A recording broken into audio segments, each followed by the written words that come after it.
दोनों मिलकर घर पर ही कुलचे बनाते और कन्हैया छोले बनाता था। वो तीनों छोले और कुलचे बहुत ही स्वादिष्ट बनाते थे। कन्हैया जिस जगह पर अपना ठेला लगाता था, वहाँ आसपास में कई कंपनियों के दफ्तर थे। दोपहर में लंच होते ही अपने अपने ऑफिस से बाहर निकलकर लोग कन्हैया के ठेले पर छोले कुलचे खाने आते थे। आहा, कन्हैया के ठेले पर गर्मा गर्म कुलचे बन रहे हैं। कन्हैया, तुम्हारे कुलचे की खुशबू हमारे ऑफिस तक पहुंच जाती है। क्यों ना पहुंचेगी साहब, मैं अपने कुलचे बटर में जो सेकता हूँ। कन्हैया, तुम्हारे छोले का स्वाद भी बहुत टेस्टी है। छोले देखते ही मुंह में पानी आ जाता है। अपने छोले में कौन सा मसाला डालते हो? साहब, सारे मसाले मैं घर पर ही तैयार करता हूँ अपने हाथों से। अब बातें करते रहोगे यार, छोले कुलचे खिलाओगे यार, अब और इंतजार नहीं हो रहा। अभी लो साहब। कन्हैया एक एक करके सभी ग्राहकों को छोले कुलचे देते जा रहा था। तभी एक ग्राहक वहाँ आता है और कन्हैया से कहता है, कन्हैया भाई, 4 प्लेट छोले कुलचे पैक कर दो। आज ऑफिस में दोस्त पार्टी मांग रहे हैं, छोले कुलचे खाएंगे। कन्हैया, अभी लो भैया, अभी पैक कर देता हूँ। कन्हैया, तुमने इतने अच्छे छोले कुलचे बनाना सीखा कहाँ से? मैंने आज तक इतने टेस्टी छोले कुलचे कभी नहीं खाए। ये मैंने मेरे बाबा से सीखा है। मेरे बाबा गांव में छोले कुलचे का होटल चलाते थे, लेकिन उनकी मौत के बाद होटल चल नहीं पाया, जिसके बाद मैं शहर आ गया और छोले कुलचे बेचने लगा। मुझे अब अपने बाबा की तरह छोले कुलचे का होटल खोलना है। इसी तरह दिन रात मेहनत करते रहो और हमें स्वादिष्ट छोले कुलचे खिलाते रहो। बहुत जल्द तुम्हारा होटल भी खुल जाएगा। ऑफिस के बाद घर जाने से पहले लोग कन्हैया से छोले कुलचे पैक करवा कर घर भी ले जाते। कन्हैया, 1 प्लेट छोले कुलचे पैक कर दो। आज रात घर पर अकेला हूँ, घर वाले शादी में गए। अब खाना बनाना तो मुझे आता नहीं, और जब तुम्हारे छोले कुलचे सामने हो तो खाना बनाने की जरूरत ही क्या है? कन्हैया, मेरे छोले कुलचे पैक है ना? जब तक बीवी नहीं आती, तुम्हारे छोले कुलचे जिंदाबाद। बिल्कुल घर जैसा स्वाद है तुम्हारे छोले कुलचे में। कन्हैया हंसता हुआ सभी ग्राहकों को छोले कुलचे पैक करके देता। कन्हैया खूब मेहनत करता और दिन रात अपना होटल खोलने के बारे में सोचता रहता। एक दिन जब कन्हैया मसालों को धोकर, तभी वहाँ उसका दोस्त विक्कू आया। कैसे हो कन्हैया? और ये क्या कर रहे हो? अरे आओ बिक्कू भाई, मसाले धोकर सुखा रहा हूँ। इन मसालों को मिल में पिसवाऊंगा। मेरे छोले इन्हीं मसालों के कारण तो पूरे शहर में मशहूर हैं। ये मसाले मैं शहर के सबसे बड़े किराना स्टोर से खरीदता हूँ। अरे कन्हैया भाई, ये मसाले तो बहुत ही महंगे लग रहे हैं। अपनी सारी कमाई यूं ही खर्च कर दोगे तो अपना होटल कैसे खोल पाओगे? बिक्कू भाई, अच्छी चीजें तो महंगी ही मिलती हैं। इतने पैसे खर्च कर देते हो इन मसालों में, ऊपर से दोहरी मेहनत भी करते हो। मैं तुम्हें एक ऐसा उपाय बताने जा रहा हूँ जिसमें ना तो ज्यादा पैसे खर्च होंगे और ना ज्यादा मेहनत करनी पड़ेगी।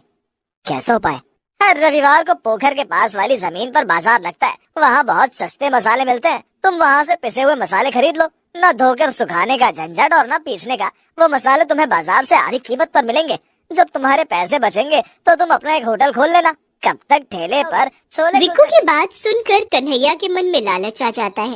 वो सोचने लगता है कि विक्कू ठीक ही तो कह रहा है, क्यों इतने पैसे खर्च करना और मेहनत करना।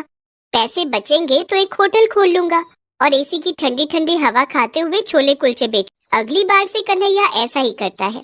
जब मसाले खत्म हो गए तब वो पोखर की जमीन पर लगने वाली रविवार की मार्केट से मसाले खरीद कर ले आता है। वो मसाले बहुत सस्ते थे, लेकिन उनकी क्वालिटी बहुत खराब थी। उन मसालों में बहुत मिलावट थी। लेकिन कन्हैया अब इन्हीं मसालों से छोले बनाने लगता है। कुलचे भी उसने घर में बनवाने बंद कर दिए। बाजार से पुराने और एक्सपायर हो चुके कुलचे वो सस्ते दाम में खरीद कर लाने लगा और कुलचों को बटर की बजाय सस्ते तेल में सेकने लगा। लेकिन लालची कन्हैया इतने से भी खुश नहीं हुआ। उसने छोले कुलचे के दाम 20 रुपए ज्यादा बढ़ा दिए। इन सब की वजह से ग्राहक कन्हैया से शिकायत करने लगे। क्या बात है कन्हैया, अब पहले की तरह खुशबू नहीं आती और छोलों में भी पहले वाला स्वाद नहीं है। लगता है अब तुम्हारा छोले कुलचे बनाने में बिल्कुल मन नहीं लग रहा है। ऊपर से 30 रुपए के छोले कुलचे तुमने 50 रुपए के कर दिए। साहब, महंगाई कितनी बढ़ गई है। 30 रुपए के हिसाब से छोले कुलचे से जो कमाई होती थी उससे घर चलाना बहुत मुश्किल हो रहा था, इसलिए मैंने दाम बढ़ा दिए। लेकिन आपके लिए छोले कुलचे 40 रुपए प्लेट है। आप तो 40 रुपए दे दो बस। कन्हैया अपने ग्राहकों को बातों से फुसलाने की कोशिश करने लगा, लेकिन ग्राहकों को धीरे धीरे सब समझ आने लगा। कन्हैया की इन हरकतों से उसके ग्राहक उससे नाराज हो गए। अब लोगों ने उसकी दुकान पर आना कम कर दिया। आने जाने वाले राहगीर ही अब उसकी दुकान पर आते थे। लेकिन कन्हैया का लालच अब भी खत्म नहीं हुआ, बल्कि बढ़ता ही गया।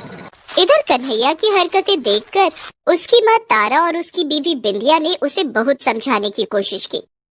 कन्हैया, अब तू कुलचे घर पर क्यों नहीं बनवा रहा? छोले के लिए मसाले भी सस्ते वाले खरीद कर लाता है। क्या बात है? बिंदिया, आराम करो। तुम दोनों ने बहुत कुलचे बना लिए। वो कुलचे महंगे पड़ रहे थे, ऊपर से महंगी बटर का खर्चा अलग से हो रहा था। मैं अब ग्राहकों को रेडीमेड कुलचे खिलाऊंगा, और भी सस्ते तेल में सेक कर। लेकिन ये तो गलत है। ग्राहक तो भगवान होता है और अपने भगवान से धोखा करना ठीक नहीं है। तरक्की हमेशा ईमानदारी के रास्ते पर चलकर मिलती है। गलत रास्ते पर चलकर कभी तरक्की नहीं मिलती। कहीं आपके लालच के कारण हमें कोई नुकसान न उठाना पड़ जाए। मुझे ज्यादा समझाने की जरूरत नहीं है। घर से बाहर निकल कर देख, 4 पैसे कमाने के लिए धूप में कितना पसीना बहाना पड़ता है। ऐसे में अगर 2 पैसे नहीं बचेंगे तो हमारा खर्चा कैसे चलेगा? ये सब तुम लोगों और बच्चों के लिए तो कर रहा हूँ। कन्हैया ने अपनी माँ और बीवी की बातों पर ध्यान नहीं दिया। उसका लालच दिन पर दिन बढ़ता ही जा रहा था। उसने अब छोले बनाते समय उसमें छोले कम और पानी ज्यादा मिलाना शुरू कर दिया। कन्हैया का लालच यही खत्म नहीं हुआ।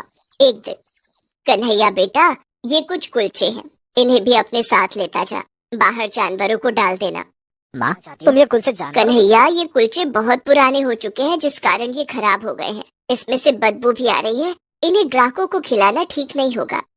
मैं दिन रात मेहनत करके पैसे बचाना चाहता हूँ और तुम इन कुलचों को फेंकने के लिए कह रही हो? लो, इन कुलचों का क्या करना है मैं जानता हूँ। कन्हैया उन कुलचों को अपने ठेले पर रखकर ठेला लेकर चल पड़ता है। शहर के बीचों बीच अपनी जगह पर जाकर वो ठेला लगाता है। थोड़ी देर के बाद उसके ठेले पर एक ग्राहक आता है। अरे भाई, 1 प्लेट छोले कुलचे बनाना। अभी बनाता हूँ साहब। कन्हैया ने वही बासी और खराब हो चुके कुलचे निकाले जिसमें फफूंद भी लग चुकी थी। उसे सस्ते तेल में सेकता है और छोले कुलचे बनाकर उस ग्राहक को दे देता है। छोले में पानी ज्यादा थे और मसाले सस्ते, ऊपर से कुलचे भी खराब वाले थे। उस छोले कुलचे का पहला निवाला खाते ही ग्राहक गुस्से से लाल हो जाता है। अरे भाई, छोले में तो बहुत पानी है। इसमें से छोले ढूंढने के लिए गोताखोर को बुलाना पड़ेगा। ऊपर से कुलचे भी सड़ चुके हैं, इसमें से बदबू आ रही है और तुम इसके 50 रुपए मांग रहे हो। ये छोले कुलचे खा, अपने छोले कुलचे अपने पास ही रखो और मुझे मेरे पैसे वापस दो। देखो साहब, तुम्हारे जैसे बहुत ग्राहक आते हैं मेरे पास। छोले कुलचे नहीं खाने हैं तो मत खाओ, लेकिन पैसे वापस नहीं मिलेंगे। अब जाओ यहाँ से, धंधे का टाइम खराब मत करो। मुझे और भी ग्राहकों को छोले कुलचे देने हैं। तुम वही हो ना जिसके छोले कुलचे पूरे शहर में मशहूर थे, लेकिन अपने लालच में तुमने छोले कुलचे की क्वालिटी तो खराब कर ही दी, साथ ही साथ अब बदतमीजी भी करने लगे हो। ग्राहक की बात सुनकर कन्हैया को बहुत गुस्सा आ गया। वो ग्राहक से लड़ने लगा। फिर क्या था, ग्राहक ने कन्हैया की खूब पिटाई कर दी। देखते ही देखते आसपास लोगों की भीड़ जुट गई। कुछ और ग्राहक भी कन्हैया से नाराज थे। वे सभी उसे पीटने लगे। मारो, मारो इसे। कन्हैया के पुराने ग्राहक जो कभी उसकी दुकान पर छोले कुलचे खाने आया करते थे, वे लोग भी सारा नजारा देख रहे थे। कन्हैया उन सबसे मदद मांगने लगा, लेकिन कोई भी कन्हैया की मदद करने के लिए आगे नहीं आया। कन्हैया को काफी चोट आई थी। किसी ने फोन करके पुलिस को इस बात की खबर दी। थोड़ी देर के बाद वहाँ पुलिस आई। पुलिस ले गई जिन्होंने कन्हैया की पिटाई की थी। थाने में सभी लोगों ने कन्हैया की खूब शिकायत की और कन्हैया के छोले कुलचे का ठेला वहाँ से हटवाने के लिए कहा। मजबूर होकर कन्हैया को अब अपना छोले कुलचे का ठेला बंद करना पड़ा। वो अपने परिवार के साथ वापस गांव आ गया। देख कन्हैया, तू अपनी करतूत से शहर में अपना जमा जमाया धंधा बिगाड़ आया है। अब गांव में ऐसी कोई हरकत मत करना, वरना अगर गांव वालों ने हमें यहाँ से भगा दिया तो हम कहीं के नहीं रहेंगे। माँ, मुझसे बहुत बड़ी गलती हो गई, मुझे माफ कर दो। मैं लालच में अंधा हो गया था। मैं कसम खाता हूँ कि अब मैं ऐसी गलती कभी नहीं करूँगा। तारा और बिंदिया ने बुरे दिनों के लिए कुछ पैसे जोड़ कर रखे थे। कन्हैया ने उन्हीं पैसों से गांव में छोले कुलचे का ठेला लगाना शुरू किया। तारा और बिंदिया फिर से घर में ताजे कुलचे बनाने लगी। कन्हैया भी छोले के मसाले घर पर बनाता और उन्हीं मसालों से छोले बनाता था। गांव में कन्हैया के छोले कुलचे का ठेला फिर से चल निकला। कन्हैया ने कान पकड़ लिया। लालच में गलत काम नहीं करेगा और ईमानदारी से छोले कुलचे